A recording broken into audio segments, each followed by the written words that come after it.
Hey everyone, this is Priya and welcome back to my channel go with law. तो कई लोग मुझे बोल रहे थे इंपॉर्टेंट मैगजीन के पीडीएफ के बारे में, सीआरपीसी के पीडीएफ के बारे में। तो पीडीएफ पेड सर्विस में अवेलेबल है, अगर आपको चाहिए तो आप मुझे व्हाट्सएप में मैसेज करना, ठीक है। और मेजर सब्जेक्ट की पीडीएफ भी अवेलेबल है, आपको स्क्रीन पे दिख रहा होगा डिटेल्स, ठीक है। एग्जाम सामने है तो जो भी मुझे इंपॉर्टेंट लगा उसमें 4 to 5 ईयर्स के जितने क्वेश्चन थे प्रीवियस सब्जेक्ट वाइज मैंने पीडीएफ बना रखा है उसका। अगर आपको चाहिए तो आप मुझे व्हाट्सएप में मैसेज करो। प्राइस एकदम रिजनेबल है और साथ साथ आपको उसमें ओएमआर शीट फॉर प्रैक्टिस भी मिलेगा, ठीक है। तो हम स्टार्ट करेंगे आज का वीडियो। आज इस वीडियो में हम बात करेंगे कि last minute tips and tricks, ठीक है ना, कि मतलब आप कैसे क्या कर सकते हैं। कुछ टिप्स दूंगी, कुछ स्ट्रेटेजीज बताऊंगी आप सभी को, कुछ इंस्ट्रक्शंस दूंगी, तो आप सब उसको फॉलो करना। तो उम्मीद है कि आप अगर इसको फॉलो करते हो तो आपको रिजल्ट डेफिनेटली फ्रूटफुल मिलेगा, ठीक है। और अभी तक आपने मेरे चैनल को सब्सक्राइब नहीं किया तो जल्दी से कर दीजिए और बेल आइकन को प्रेस कर दीजिएगा ताकि इसी तरह की यूजफुल वीडियोस के नोटिफिकेशंस आप सभी तक पहुंच जाए। तो हम स्टार्ट करेंगे आज का वीडियो, ठीक है। तो लास्ट मिनट है अभी आपके पास, आप क्या कर सकते हो इस लास्ट मिनट में, मतलब सोचो, थोड़ा सा दिमाग लगाओ। तो मैं आपको बताती हूँ कि मैंने अपने एआईबी कैसे दिया था। मैंने दिया था एआईबी 17। तो मेरे पास भी टाइम ज्यादा नहीं थी क्योंकि मेरी शादी हो चुकी थी, ज्यादा वक्त मेरे पास नहीं था, ठीक है। तो मैंने क्या किया था, मैंने अपने सीनियर्स से एडवाइस लिया। नंबर 1 मैंने यही किया, जो मेरे सीनियर्स थे उससे, मतलब उनसे मैंने एडवाइस लिया कि सर आपने एआईबी कैसे दिया था, या भैया दीदी या जो भी एडवोकेट बन चुके थे उनसे मैंने पूछा, आसपास में जो भी मुझे मिला, मेरे रिलेटिव्स में जो भी मुझे मिला, ठीक है। तो उन्होंने इंस्ट्रक्शंस दिया कि जो मेजर वेटेज वाले हैं उसको देख के जाना, कुछ भी छोड़ के मत आना, नेगेटिव मार्किंग नहीं है, ओएमआर शीट को अच्छे से पढ़ना। तो ये सब मैंने सीखा है अपने, जब मैंने दिया था अपने एआईबी, मैंने ये सब फॉलो किया और मैं पास हो गई एआईबी में। मैं कुछ भी पढ़ी नहीं थी, ना ही मैंने कोचिंग लिया था, ना ही मैंने कुछ नोट्स खरीदे, ना ही मैंने किसी चैनल को फॉलो किया, मैंने कुछ भी नहीं किया था, ठीक है। तो मैं आपको एक बात बता दूं, आप भी चाहे कुछ भी खरीद लो, ठीक है ना, आप कोचिंग लगवा लो ज्यादा पैसे देके, आप पीडीएफ्स ले लो, या आप कहीं से किसी से भी आप कुछ भी खरीद लो, लेकिन जब तक आपको डायरेक्ट से आंसर खोजना नहीं आता है ना, आप कुछ नहीं कर पाओगे। मान लीजिए, ठीक है, मैं भी आपको जो पीडीएफ्स दे रही हूँ उसमें इंपॉर्टेंट है, कुछ चांसेस भी है इंपॉर्टेंट आने की, जो मुझे लगा कि हाँ भाई संभावना है, वो मैंने उस पर लिख दिया, मतलब मेंशन कर दिया, ठीक है। अब मान लीजिए कि उसमें से इनकेस नहीं आता है, चांसेस तो है कि आएंगे, बाई चांस नहीं आया तो आप क्या करोगे, या जो भी आपने कोचिंग में सीखा या जो भी आपने ऑनलाइन कोर्सेस किए, यूट्यूबर्स से सीखा, वो सब नहीं आया तो आप क्या करोगे। तो उसमें देखिए एक ही चीज काम आता है, बैरेक्ट आपको सारे के सारे लेकर के जाने हैं, बैरेक्ट छोड़ के मत जाना। क्योंकि मैं जब गई थी अपना एआईबी देने, मैं सारे बैरेक्ट्स लेकर गई थी। आपको पता है एग्जामिनेशन सेंटर में ना अंदर बैग्स अलाउड नहीं है, बैग्स उन्होंने बाहर में रखवा दिए थे। तो मैंने बोला कि मैम इतने सारे बैरेक्स में कैसे लेके जाऊंगी। तो उन्होंने मेरे को बोला कि मैम आपको हाथ में लेके जाना होगा, हम ऐसे अलाउड नहीं करते। तो मैं 19 बैरेक्ट लेकर गई थी हाथ में, मेरे हाथ में भी दर्द हो गया था एकदम, क्योंकि वो बैरेक्स लेकर मैं चढ़ी थी एकदम चौथे तल्ले पे, जो चौथा मंजिल है ना, वहां पे बिल्डिंग था बहुत बड़ा, उसमें मेरा एग्जाम हुआ था। तो बैरेक्ट लेके चढ़ना, फिर सारे बैरेक्ट को लेके नीचे उतरना, हाथ में दर्द हो गया था लेकिन उपाय नहीं है। लेकिन मैं पास हो गई थैंकफुली, जो मेरा मेहनत था वो सफल हो गया, है ना। तो बैरेक्ट आपको सारे के सारे लेकर के जाने। देखिए मैं कुछ नहीं पढ़ी थी, मैंने ऐसे ही अपना एग्जाम दिया था। एक हफ्ते पहले बस मैंने सीनियर्स से गाइडेंस ली, मैंने ये खोजा सबसे पहले कि आंसर कैसे खोजते हैं बैरेक्ट से। सबसे पहले मैंने ये जो होता है नया कुछ डिस्कवर करना, मैंने यही किया। तो आपको भी यही करना है सबसे पहले कि बैरेक्ट से आंसर कैसे खोजते हैं। इस पे वीडियोस बना चुकी हूं मैं, लिंक आपको डिस्क्रिप्शन पे मिल जाएगा। अगर आपको नहीं मिलता तो मुझे व्हाट्सएप पे मैसेज कर लेना, ठीक है। और इंपॉर्टेंट सब्जेक्ट की पीडीएफ भी अवेलेबल है, अगर आपको चाहिए तब भी आप मुझे व्हाट्सएप पे मैसेज कर सकते हो। CrPC, CPC, family law, landmark judgment, OMR sheet सब मिलेगा आपको उसमें, ठीक है। तो देखिए पहली बात तो ये कि आपने एडवाइस ले लिया किसी से, तो एडवाइस जब लेते हो ना किसी पास्ड आउट स्टूडेंट से तो बहुत ज्यादा हेल्प होता है। नंबर 2, बैरेक्ट से आंसर कैसे खोजते हैं ये आपको आना चाहिए, ठीक है ना। और सारे बैरेक्ट आपको लेके जाना है, इसको आप मार्क कर लो। नंबर 3 ये ओएमआर शीट को कैसे भरते हैं केयरफुली, इस पे भी आप फोकस करो। एकदम नीट एंड क्लीन, एकदम साफ सुथरे वे में आप उसको फोकस करो। क्योंकि देखिए ओएमआर शीट जो है ना वो स्कैनिंग के थ्रू चेक होता है, आपको पता ही होगा। वो कोई इंसान बैठ के उसको चेक नहीं करता, वो मशीन में जाता है, फिर वो मशीन से ही बाहर आता है। पहले तो आता था, अभी क्या है कंप्यूटर में शो हो जाता है कि पास या फेल, ठीक है ना। तो मुझे 55 कुछ आए थे क्योंकि मैंने सारे क्वेश्चंस अटेम्प्ट किए थे, कुछ भी मैं छोड़ के नहीं आई थी। जो मुझे नहीं आ रहा था मैंने टाइम वेस्ट नहीं किया, जो मुझे आ रहा था मैंने उसको फटाफट से सॉल्व किया। तो आपको भी यही करना है जो मैं करके आई थी, डेफिनेटली आप पास हो जाओगे, ठीक है। तो जैसे कि मैंने आपको कहा कि नंबर 1 आपको दोस्तों से एडवाइस लेना है, सीनियर से एडवाइस लेना है, कोई अगर निकल चुका है पास आउट है तो। नंबर 2 बैरेक्ट से आंसर कैसे खोजते हैं, और सारे बैरेक्ट लेकर के जाने हैं without short notes, without comments वाले, ठीक है। विद शॉर्ट नोट्स अलाउड नहीं है। हाँ कई बच्चों को नहीं मिलता है, मुझे मैसेज भी करते हैं कि मैम मेरे पास कमेंट्स वाले हैं, तो मैं तो उनको बोलती हूँ भाई अलाउड तो नहीं है, लेकिन आप एक काम कर सकते हो, आप जब एग्जाम देने जाओगे ना वहां पे, मैं आज सारा कुछ आपको बताऊंगी इस वीडियो में, तो प्लीज एंड तक दिखिएगा, ठीक है। तो जब एग्जाम देने जाओगे वहां पे जो इन्विजिलेटर रहेंगे ना, उपस्थित जो भी टीचर रहेगा, आप उनसे पूछ सकते हो, उनको बोल देना आप, ठीक है, कि देखिए मैम, मैडम या सर जो भी रहेंगे, आप उनको बोलना कि मेरे पास बैरेट विदाउट शॉर्ट नोट्स नहीं था, इसलिए मैं बैरेट विद शॉर्ट नोट्स या विद कमेंट्स वाले ले आई, तो वो लोग फिर आपको अलाउड कर ही देते हैं, ठीक है। ऐसा नहीं है कि अलाउड नहीं करते। और बैरेट से पेन में मार्क मत करना, कुछ भी पेन से आपको मार्क नहीं करना है बैरेट में, इस बात का आपको ध्यान रखना है खासकर, ठीक है। तो एमआर शीट को केयरफुली भरना है, जो रिलेटिव्स है, जो फ्रेंड्स है, जो एडवोकेट्स है, उनसे एडवाइस लीजिए थोड़ा कि उन्होंने कैसे आईआईबी पास की, ठीक है। मेरे पास भी कॉल्स आती है तो मैं बता देती हूँ उनको, ठीक है।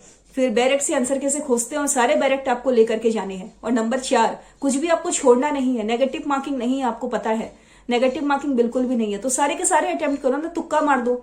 मान लीजिए आपको 10 क्वेश्चन है, उसका आंसर आपको नहीं आता 10 का, आप फिर भी उसमें सर्कल करके आ जाओ, तो डेफिनेटली 10 में से 2 या 3 या 1 कुछ तो सही होगा ना, तो वही बात है, ठीक है।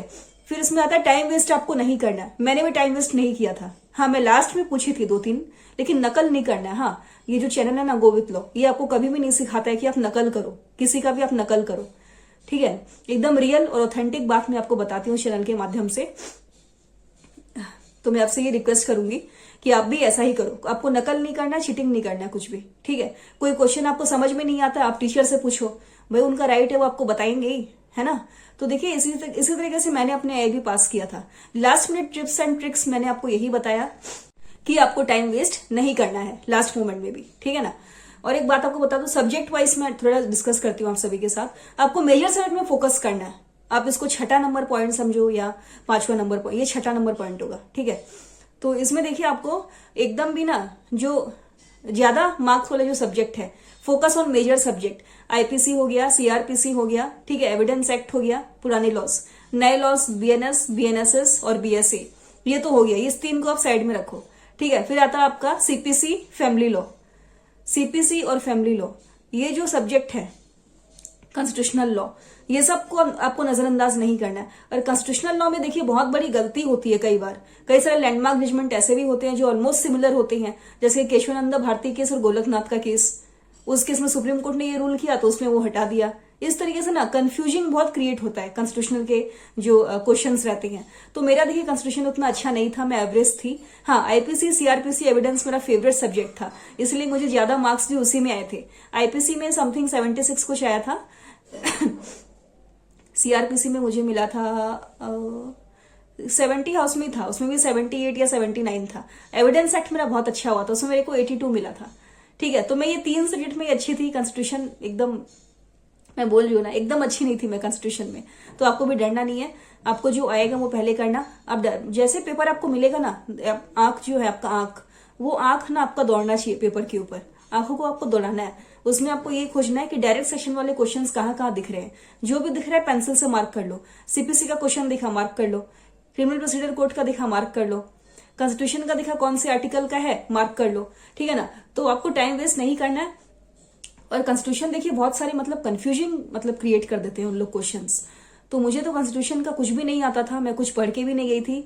तो मैंने क्या किया, कॉन्स्टिट्यूशन को तो मैंने भाई छोड़ो दो, जय श्री राम, ये मुझसे नहीं होगा। तो मैंने कॉन्स्टिट्यूशन के जगह पे IPC, evidence act, CPC, family law, PIL, public interest litigation, हालांकि ज्यादा नंबर के क्वेश्चंस नहीं आते, 2-4 नंबर के आते हैं इसमें से। Negotiable instrument act, direct question मुझे मिल गया। सीपीसी का डायरेक्ट मिला, आईपीसी का डायरेक्ट मिला, एविडेंस एक्ट का डायरेक्ट मिला। मैं गारंटी के साथ कहती हूँ कि भाई इनमें से डायरेक्ट क्वेश्चन ही फ्रेम होते हैं, कोई आपको कुछ भी बोले मत सुनो। उसमें सेक्शन ही है भाई, तो उन लोग क्या पूछेंगे आप मेरे को बताओ। 376 में रेप का पनिशमेंट है, 120 में आपका क्रिमिनल कंस्पिरेसी है, तो उन लोग क्या पूछेंगे, यही सब पूछेंगे आईपीसी में, है ना। तो आपको डरना नहीं है, घबराना नहीं है। और जो मैं आपको यही बोल रही हूँ कि अगर कब से कॉन्स्टिट्यूशन अगर आपसे नहीं होता है, छोड़ दो। कोई जरूरी नहीं है कि आप बिना कॉन्स्टिट्यूशन के आप एआईबी पास नहीं कर पाओगे। मैंने भी किया है, मुझे कॉन्स्टिट्यूशन का कुछ नहीं पता था, मैं कॉन्स्टिट्यूशनल लॉ में एवरेज थी, मुझे बहुत डर लगता था कॉन्स्टिट्यूशन से, ठीक है। तो मैं पेपर देने गई, मैंने देखा भाई बहुत टफ क्वेश्चन आया है कॉन्स्टिट्यूशन का, तो मुझे कुछ नहीं पता, तो मैंने छोड़ दिया। मैंने जो बाकी के थे ना, फिर उसमें मैंने टाइम दिया और वहां से मैंने मार्क्स मैनेज किए मैंने। तो इस तरीके से आपको भी ना मैनेज करना है मार्क्स को, ये नहीं कि आपने यहां छोड़ दिया, आपने वहां भी छोड़ दिया। मान लीजिए कॉन्स्टिट्यूशन का कुछ नहीं आ रहा है, छोड़ दो। अपने आईपीसी का भी छोड़ दिया, सीपीसी का भी छोड़ दिया, एविडेंस एक्ट का भी छोड़ दिया, पीआईएल का भी छोड़ दिया, नहीं, ऐसी गलती आपको नहीं करनी है। अगर आप एक दो का छोड़ रहे हो तो बाकी सारे जो भी बैरेक्ट है, बैरेक्ट लेके जाना भाई, मैं रिक्वेस्ट करती हूँ बार बार, बैरेक्ट आपको लेकर के ही जाना है। मैं बैरेक्ट लेकर गई तभी मुझे पीआईएल का डायरेक्ट क्वेश्चन मिल गया। मैंने ये प्रैक्टिस कर दिया था, पता है कि जो इंडेक्स है उसमें से कैसे खोजते हैं आंसर, ये आपको कुछ दिन पहले, एग्जाम के 2-4 दिन पहले से आपको प्रैक्टिस करना है। ओएमआर शीट कैसे भरते हैं, प्रिंट आउट निकाल लो, क्वेश्चन पेपर का प्रिंट आउट निकाल लो, सिलेबस का प्रिंट आउट निकाल लो, हाई वेटेज वाले जो भी है उसको आपको सबको मार्क करना है। तो इस तरीके से आपको ना मतलब आपको इस तरीके से आपको तैयारी करनी है, ठीक है ना। नर्वस नहीं होना, एकदम नर्वस नहीं होना है। कोई भी डाउट से आप मुझे पूछिए, ठीक है। और जो भी आज मैंने आपको बताया, जो भी किया मैंने आपको सब बता दिया, ठीक है ना। मेजर सेट में आपको फोकस करना है जो भी है, ठीक है। नंबर 2, ओएमआर शीट को अच्छे से भरना है। नंबर 3, बैरेक्ट से आंसर कैसे खोजते हैं आपको आना चाहिए, और सारे बैरेक्ट आपको लेकर के जाने हैं, सारे के सारे। एक पॉसिबल मान लीजिए कुछ 1-2 नहीं मिलता है, आप छोड़ दो, आप उसका जेरोक्स भी लेके जा सकते हो, लेकिन वहां पर आप बोल देना कि बैरेक्ट इसका मेरे पास नहीं था सर या मैडम, तब मैं इसका जेरोक्स लेके आई हूं या आया हूं, तब वो लोग अलाउड कर देते हैं, ऐसा कुछ नहीं है, ठीक है। तो यही कुछ चीजें हैं जो आपको करनी है, आप प्लीज इसे फॉलो करो, रिजल्ट अच्छा मिलेगा। नेगेटिव मार्किंग है नहीं, कुछ भी छोड़ करके मत आना। और जो भी अपने डॉक्यूमेंट से प्रॉपर, आपका आधार कार्ड हो गया, जो भी है आप अच्छे से लेके जाना उसको, लाइसेंस का जेरोक्स ले जाना, ठीक है। और आपका आईडी कार्ड जो भी है वो लेके जाना आप अच्छे से। और बैरेक्ट तो आपको सारा का सारा लेके जाना, उसको आपको नहीं छोड़ना है, ठीक है। तो कोई डाउट है तो मुझे पूछिए। देखिए आसान सा एग्जाम होता है, ये भी मत घबराइए इसमें, पहली बार आप दे रहे हो इसलिए आप घबरा रहे हो, मैं समझती हूँ इस बात को।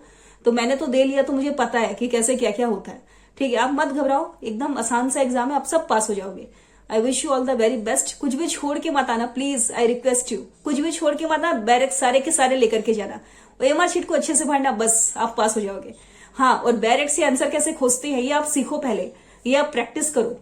आपको वीडियो नहीं मिलता है, मैंने 2-3 वीडियो बना रखे हैं, मुझे मैसेज करो, लिंक प्रोवाइड करूंगी आपको, ठीक है। मेरे चैनल को सर्च करो गो विथ लॉ को, आपको मिल जाएगा सब कुछ। So I hope you guys are doing good. See you guys in the next video. Bye bye. Take care everyone. Good night.